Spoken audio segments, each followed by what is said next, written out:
کیا کلام مقدس کے مطابق دوران پرستش یا مدح سرائی لوگ ناچ سکتے ہیں؟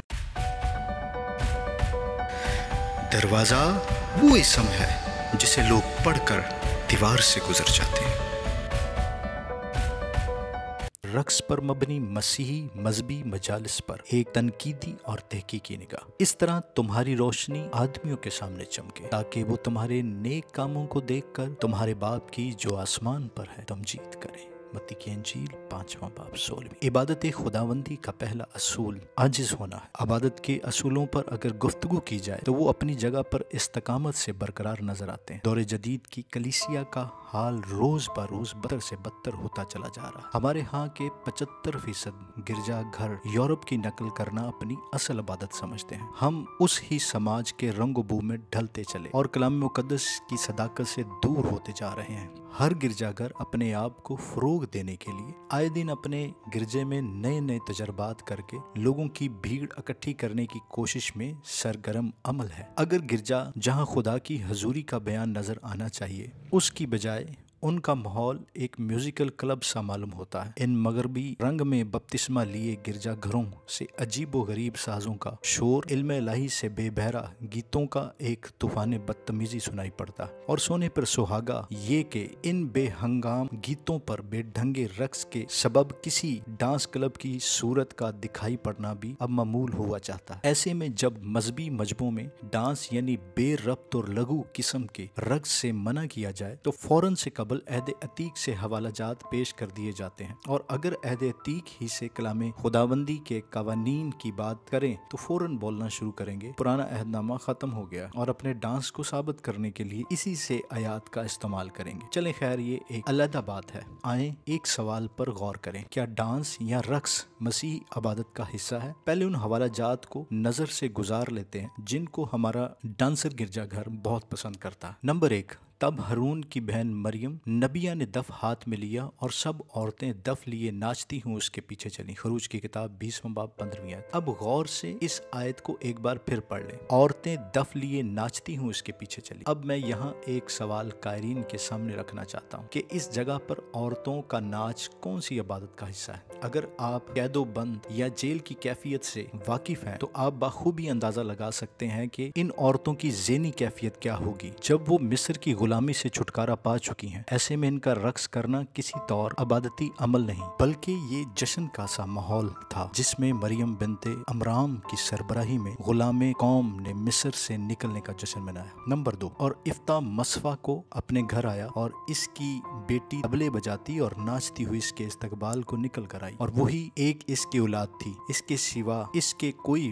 بیٹی بیٹا نہ تھا۔ قضات 11واں باب 34ویں آیت۔ ثقافت کے اعتبار سے یہاں افتح کی بیٹی اپنے باپ کے لیے ناچتی ہوئی نکلی۔ عزیزان من، مدرجہ بالا واقعہ پر ایک تنقیدی نگاہ دوڑائیں، کیا یہاں بھی افتح کی بیٹی کا ناچنا کسی عبادت کا حصہ؟ مزید اور حوالہ جات پر غور اور دیکھتے رہنا کہ اگر سیلا کی لڑکیاں ناچنے کو نکلیں تو تم پاکستانوں میں سے نکل کر سیلا کی لڑکیوں میں سے ایک بیوی اپنے لیے پکڑ لینا اور بنیامین کے ملک کو چل دینا۔ قضات کی کتاب 21واں باب 21ویں آیت۔ جب داؤد اس فلسطی کو قتل کر کے لوٹا تھا اور وہ سب بھی آ رہے تھے تو اسرائیل کے سب شہروں سے عورتیں گاتی اور ناچتی ہوئی دفوں اور خوشی کے نعروں اور باجوں کے ساتھ ساؤل بادشاہ کے استقبال کو نکلی۔ پہلا سموئیل 68ویں آیت۔ ایک بات آپ کو سمجھنا ضروری ہے جو بہت ہی خاص ہے، قوم بنی اسرائیل نے مصر کی غلامی سے لے کر اور بہت ساری قوموں کے درمیان سے گزرنے تک ایک بہت لمبی مسافت طے کی جس میں انہوں نے بہت کچھ کھویا اور بہت کچھ پایا ہے۔ بنی اسرائیل کی ثقافتی تاریخ کو سمجھنے کے لیے لازم ہے کہ ہم قدیم مشرقی تہذیب کی تاریخ کو سامنے رکھیں۔ متذکر حوالہ جات رقص کی اصطلاح کے معنی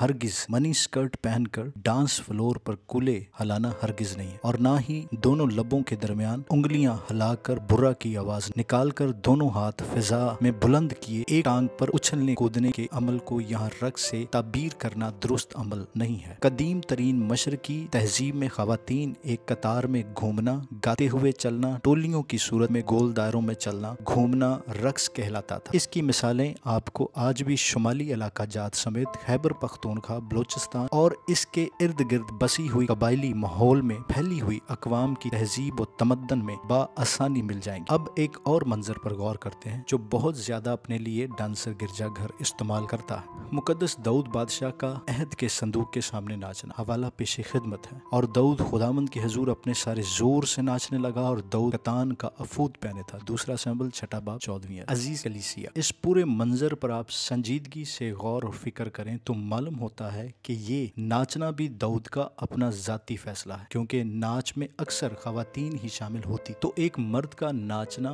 खुद को नीच करने के बराबर था, बल्कि वो खुद के लिए जलील की भी इस्तेलाह इस्तेमाल करता है। दूसरा सैम्बल छठा बाब 22वीं आयत। बल्कि मैं इससे भी ज्यादा जलील हूँगा और अपनी ही नजर में नीच हूँगा। मेरा सवाल है उन नाचने वाले गिरजा घरों से, क्या आप भी खुद को खुदामंद के हुजूर नीच और जलील करते हैं? जरा सोचिएगा। इस बात की अक्कासी दाऊद बादशाह की बीवी के रवैया से भी खुलकर सामने आती है कि वो दाऊद बादशाह के इस फेल पर खफगी का इजहार करती है। बतौर मर्द बिलखसूस बादशाह होते हुए वो ऐसा क्यों कर रहा है? और इस नाचने के नतीजे में मिकल औलाद की बरकत से हाथ धो बैठ, और आज तक नाचना किसी के लिए बाइस से बरकत साबित नहीं हुआ। ये बुत प्रस्त लोगों की इबादत का हिस्सा रहा। औरत और मर्द अपने खुदाओं के लिए नाचते और नाचने से वो जिनसी तस्कीन की तरफ मतवज्जा होते और यही उनकी शानदार इबादत होती। तो फिर ऐसा क्यों? अब खास करके दो और ज़बूर की किताब के हवाला जात पर गौर करते हैं जो और भी खास तौर पर इस्तेमाल होते हैं, और नाचने वाले अपनी दुकान चमकाने के लिए इन आयात को ना समझते हुए अपने लिए हलाकत पैदा कर और नौजवान नस्ल की बर्बादी का सबब भी बन रहे हैं। दोनों हवाला जात पेशे खिदमत है। ज़बूर 149 तीसरी आयत, वो नाचते हुए उसके नाम की सताइश करें, वो दफ और सितार पर उसकी मदा सराई करें। ज़बूर 150 की चौथी आयत, दफ बजाते और नाचते हुए उसकी हमद करो, तारदार साजों और बांसली के साथ उसकी हमद करो। ज़बूर 149 और 150 में एक ही लफ्ज नाच के लिए इस्तेमाल होने वाला अबरानी लफ्ज मखौल इस्तेमाल हुआ है, जिसके इस्तिलाही मानी दिल से खुशी का इजहार करना या मदा सराई करने के लिए है। और ये लफ्ज यहाँ इजहारे इस्तिलाह के लिए इस्तेमाल हुआ है, ना कि अब्बा यहोवा की तरफ से कोई हुक्म है। किताब मुकद्दस में इस्तिलाह के तौर पर भी आपको बहुत सी मिसालें मिल जाएंगी, जिनमें चंद एक पेशे खिदमत है। मिसाल के तौर पर इस्तिलाह का इस्तेमाल कैसे होता है? नाचने की इस्तिलाह का ताल्लुक खुशी के साथ है, रोने की इस्तिलाह का ताल्लुक गम से मेल खाता है। नंबर 1 वाइस तीसरा बाब चौथी है। रोने का एक वक्त है और हंसने का एक वक्त है, गम खाने का एक वक्त है और नाचने का एक वक्त है। यहाँ नाचने